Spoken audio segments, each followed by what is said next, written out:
But Susan's going to talk, and I want you to just think that she's representing so many lives. I wanted her to be able to come, and you have a real picture of real lives that are changing. So, Susan's story. Thank you. Praise be to Jesus. God is good, and all the time. Well, if I'm loud, just lift up your hand and tell me, please lower your voice, okay? Because I can be loud. My name is Susan. I'm the most beloved of God. And God loves me like I'm the only child he has. But of course you are his children of God. But he loves me so much. And I've seen him, his hand in my life. And he's just wonderful. So my name is Susan again. Well, 34 or 36 years, around that age. Well, I'm not so sure about my exact date of birth, but I think it's around there, yeah? Don't you think so? Yeah.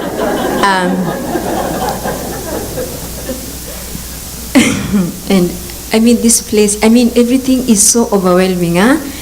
Like, I've been from another world, and this is another world, and it's just amazing, and it's so different.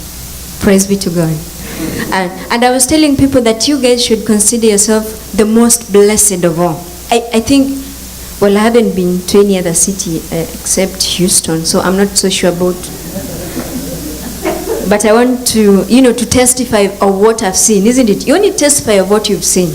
And so I've seen Houston. It's amazing. It's huge. It's beautiful. It's, the hand of God is here. I want to believe in that. I have 3 children. My firstborn is 15 years old. Then I have another one who is 12 years old, a boy, and another one who is 9 years old. So, well, not so old, okay?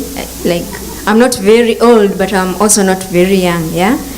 And I've seen God in my life, as I said before. And let me say, like, my childhood was not like the normal childhood I would expect that some of you went through, yeah. And it was so bad. It was so hellish. Well, I don't know how another word to describe that, but it was so dark. It was so evil. It was something that no one would expect or would wish even to your worst enemy. But through it all, I've seen God in so many ways. And my mother got married to someone that was not my dad. And so he didn't like me. And so they used to fight like almost every day. And it is in the village. And so he would come at night and chase us, all of us out. And we'd go and, stay in the bushes at night. Then early in the morning, come back home, he's still there, drunk, It was so ugly. And so with that kind of life, after a while, my mother was tired of that, and so she decided to leave. But she did not have any finances to keep us all. So what she did, she just left and left us. And since I was not from that family, there was no way I was going to live there. So what happened? Someone just took me, and my other brothers went into the street. So right now, actually, after 34 years, after around 30 years, I just met my brothers recently, and they are all in the streets. But we are working, and I'm praying God that something will happen, and they'll, their lives, God will give them back their life, because that is what God is all about. Our God is a God of restoration, and I believe He's going to restore them back, just as He did restore me. Yeah, and so I went to high school. Whoever took me, I used to work for her, and that is how I went through my high school, to my high school. And after high school, unfortunately or fortunately, I'm never so sure how that was, but I was married. I got married, yeah. And it was not in my will, like I didn't want to marry him. It's so bad, it's so yuck to get married to someone you don't love. My goodness, it is the worst feeling that you can have in this world. But anyway, it did happen, and that's how I got my children, of course. And I love my children, and I thank God because I love them. And something I've never told anyone is that all through my pregnancies, I wanted to give them for adoption. But when they were born, somehow, something changed and I had to keep them. So I never gave any child out, so I have all of them, the 3 of them, and I thank God because of that, and I love them so much. And if I can remember when my last born was born, I was in so much pain and turmoil, and I had decided, like I was so sure that I was going to die with her because there were so many evil things that were happening around me, and so I was so sure that really this time I'm not going to make it. And so what I did, I wrote something like a letter, and in my own, understanding, that was my will. And so I said my other 2 children should go to a certain home, which I wrote down. And since I was so sure that this child and me, we were going to die, so I never gave her any name. And so after a week, I thought, okay, so we are not going to die, okay. And then I said, okay, maybe I should name the child now, because it's 1 week, we are not dying, and there is no sign of us ever going to die again. So I gave her the name Hope, knowing that if you are going to survive this, then surely there must be hope. And this hope kept us going. And so I named my last born child Hope. In this marriage, I told you I was forced to get married. It was a church I was going into. They told me that, the voice of the Lord has spoken, and it said that you should get married to this man. So that's how I got married. And technically, that is not a church. It's demonic. It's evil. It was a cult. And so when I realized that really this was a cult, this was not God, I already had 3 children, and there's nothing you could do. They were so innocent, actually. So, and of course, God allowed me to love them, and He gave me that grace to love them. And I love them, like seriously, I love them.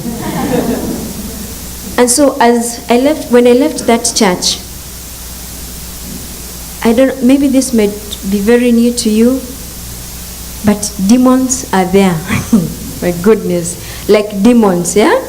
And when I left that church, I had so many attacks, like demonic attacks. Like at night, you just see something like, when these things we see in the movies, and you say, that's just a movie.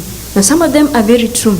Like I'll be in my house, and through the window, I will see that thing, like satanic, like evilish, like the devil himself. And once he entered my house, there's nothing I could do. I'll just lie like dead. I tried to scream, no voice would come out. And what he did would just come into my head, and I don't know what he used to do, because I used to feel like electricity going through my body. And it was so bad, and I fought that thing for almost over 7 years. Fighting and praying and asking God to deliver me from these evilish attacks. Oh God, it was horrible. And I remember one day in particular when I thought, now I'll be dead if God, you don't do something. So when it arrived, because at times it would change its form, at times it would be something like a cat, something like a person, all those kind of things that we see in the movies. And so that one particular night, it came. And I would feel myself like coming out of my body, and I was like we were in the air, and we were fighting, and I got tired. And now I thought, like, now I've escaped death so many times, now this was going to be my last night. Unfortunately, also God rescued me from that, and it just left. But that was not the end of it. It still came so many times, but through it all, God saw me through. But something amazing, after so many years, something that was so amazing that,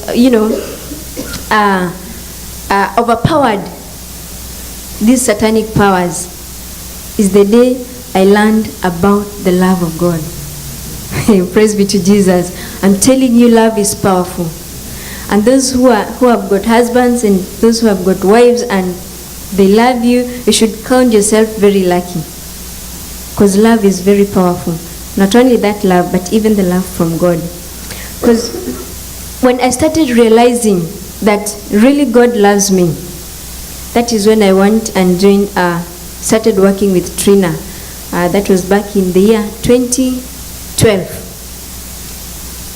December. Yeah. And one amazing thing is, we met in a very weird situation with Trina. Because I'm a teacher, an elementary teacher. So I went to work for Trina as a house help. How do you call that here? House help, like. Oh my God, I don't want to use that word. But that's it, yeah? Yeah. So yeah, that's what I was to her for a period of 1 week.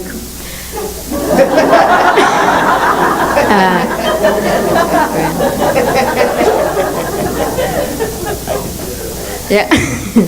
Yeah, back in Kenya, being a maid is not a very nice thing. And you only do it because you really, really need the money. And I needed the money. So I went. So it was during the holidays that we had already closed schools. And so I needed some extra cash. And so I went to work for Trina. Is she here?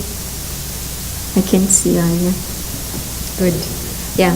So I went to work in her house because the one that was working in her house was not there. And so she called, she needed someone. And so my neighbor is the one connected me to Trina. And so I went to Trina's house to be a maid. That word does not sound good. Let's use house help, yeah? Yeah. So I was her house help for 1 week. And she kind of liked me so much. I don't know why, but she did. And that's how it clicked. And so as I was working in her house, she was impressed by everything I did, even wiping the table. Oh, Susan, you're doing it so nicely. Sweeping them. Oh, Susan, you're so good, And I was like, what is wrong with this lady? I mean, like it's just, dusting the floors and washing the utensils. But she was amazing. And I was like, oh, so there are nice people in this world. Because before that, no one ever told me that anything I do is good. There was always a mistake. No, you're doing this is not the right thing. No, you're doing you're stupid. Are you not thinking, And mind you, I was a teacher. But the people I came in contact with, they will always belittle you down. And so I thought, okay, is this lady really telling me the truth? Like washing utensils, is that something that she should, be so happy that I'm doing it so nicely? The comparison between the way she treated me and the way other people treated me was so amazing that I started thinking, oh, okay, you mean I'm not stupid? You mean I'm good? You mean I can do at least one thing in the right way? And that one kept coming into my mind. And every time I was with her, she was lifting me up. She was telling me wonderful things. And she was loving me so much, love that I never received from anywhere. And so I remember one situation. I was in her house, and she was working in the ministry at the HCO buildings. And so she sent someone to come and pick me with a car. Hey, praise be to Jesus. That is big. That is so huge. That someone would send someone purposely for me to come and pick me. And not like you walk down the street, but, be driven in a car alone. My goodness, that was huge. Like, it was so huge. And really I started thinking, oh, you mean there are people that can love people? You mean there is hope after all. Not everyone is evil. Because for me, every human being was an evil was a devil, if I can use that word. And when that guy came and picked me, and he was so nice to me, and he would even open the door for me, and I was like, my goodness, I felt like a queen, like, a princess, because of that small deed that guy and what Trina did for me that day. And so from that day, we created a friendship with Trina, and she loved me very much. I'm telling you, she loves me. Yeah, she does. I know it. And so since then, we have been creating this friendship over and over. And through her, I've known so much about God. I've known that God can love. I've known that it does not matter what other people say. It does not matter whether you treat me like rubbish or whatever you do. As long as God loves me, I'm good. And with that, it has changed me so much, like so much. And I believe, and I want to believe that the aunties or the people that I work with, they went through the same situations, and even worse at times. Because no one, like in Kenya, I don't know what's wrong with us Africans. Well, I think, I don't know if it's Kenya alone or the whole of Africa, or maybe it's just, I meet people who are very evil and all that.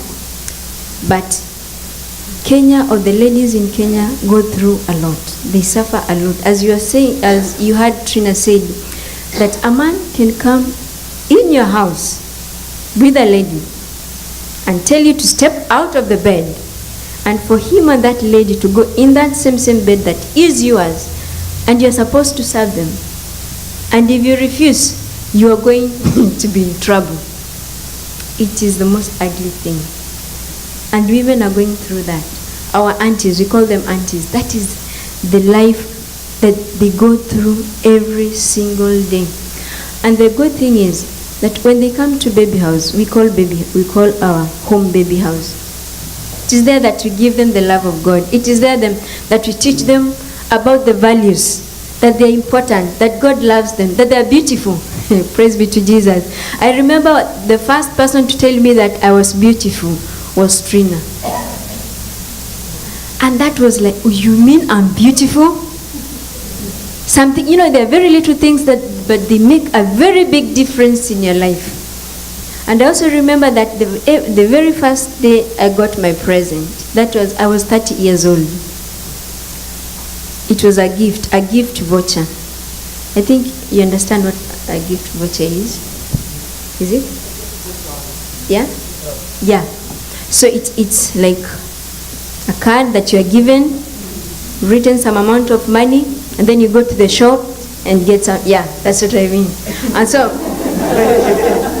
yeah. And so that was my very first gift in this world, 30 years later, from the day I was born. And that gift came from HCO as a Christmas present. And also that one, it amazed me to know that, you mean I can receive a gift as small as that.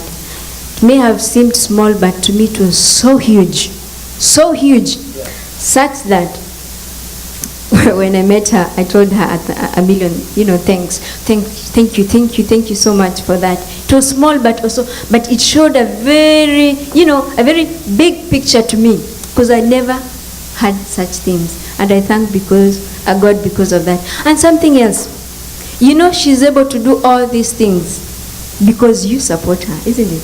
Or you don't, do you? Of course you do. Of course you do. Because if you don't, then how is she going to do it? You need to support her, don't you? Yeah. Because really, at times I wonder, if she did not come to Africa, really, where would I be? Where would these babies? By the way, that's me. If you didn't know, where will be our babies? Our baby, they're the most beautiful things. But if she was not there, what would have become of them? And me, I just want to thank you guys, all those that contribute to her being in Africa. And also, of course, all of you also, if you want to come to Africa and set up homes there for more babies and even for more aunties so that we can train them and you can teach them the love of God. What we need there in Africa is to know the love of God. Once you know the love of God, my goodness, your life is going to change kabisa. Kabisa means completely. Yeah, it is going to change things because it changed my life. I'm different. Like, I cannot let anyone weigh me down. I cannot let anyone at this moment belittle me because I know I'm valued. I know that the love of God is with me. I know where I stand in the promises of God. I know God is working with me. I know God as my Father. You know, I am a princess. I am the bride of Christ, isn't it? And so right now, because that love was poured on me, there's no way I'm going to let anyone belittle me. The same case, there are so many others who are still in Kenya who do not know their place in God. And they need people's support. They need to hear people like Trina talking to their lives. People like, you talking to them. I was so amazed that people here are nice. That you go and ask them, can you, tell me or give me directions to a certain place? And they'll do it so lovingly. Like, God, this. But in Kenya, I'm telling you, you'll be in trouble. Like real trouble. And so you don't even ask for direction. You just go get lost until you find your way. That is how it is. And so I want to thank God because of you guys, because of the support that you give us, because of the support that you give Trina. Am I on time? Yeah, I think I'm on time. Yeah. So, finally, I just want to thank you all. And to thank you for all your contribution. Of course, if you contribute. Yeah? And also, I want to thank you and to let you know that the contributions you make in Africa, and especially in Kenya, is not in vain. Lives are being changed. People are coming out, like me. Yeah? People are being blessed. People, the lives of people are getting changed, and especially our aunties, because I speak on behalf of our aunties. The lives are being changed. The little that you do to keep Trina working in Africa, it is a lot, and it is making us also grow as a ministry and also change the very lives of our aunties. And I thank you so much because of that and because of your prayers and because of the good work that you're doing. You agree with me? God bless you so much.